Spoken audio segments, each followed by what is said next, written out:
4일 부동산 대책이 나온 지 1년이 됐습니다. 정부의 부동산 시장 활성화를 위한 대책은 대부분이 세제와 관련된 내용이었습니다. 먼저 박근혜 정부 출범 이후 5번의 부동산 정책을 신용훈 기자가 짚어봅니다.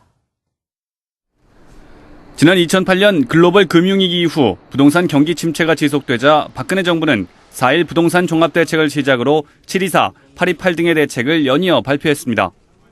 지난해 4월 1일 정부는 양도소득세와 취득세 면제를 부동산 시장 활성화의 첫 단추로 삼았습니다. 거래세를 완화해 전세 수요를 매매로 돌리겠다는 의중이 반영된 것이지만 관련법 통과가 지연되면서 결과는 기대치 이하였습니다. 이어 정부는 7월 24일 공공분양을 대폭 줄이는 방안을 내놓게 됩니다. 공공분양 물량을 축소해 공급 과잉을 해소하고 준공 후 미분양은 줄이기 위한 조치였습니다.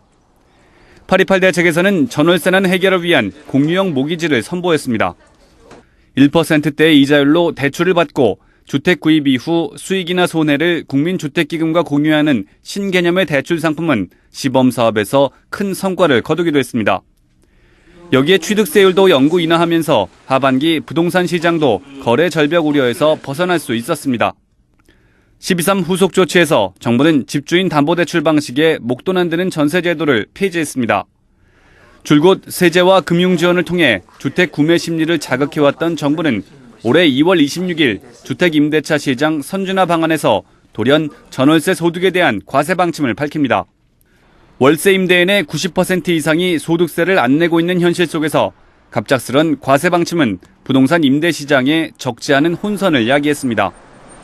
정부는 이 밖에 재건축 초과이익 환수제를 폐지하고 소형주택 의무 공급 비율을 완화하는 등 부동산 화랑기 때 도입된 제도들을 과감히 풀어간다는 계획입니다. 1년간 5번의 대책이 쏟아진 가운데 거래량은 회복됐지만 세제 혜택과 과세를 남발하면서 정책의 일관성은 훼손됐다는 평가입니다. 한국경제TV 신용훈입니다.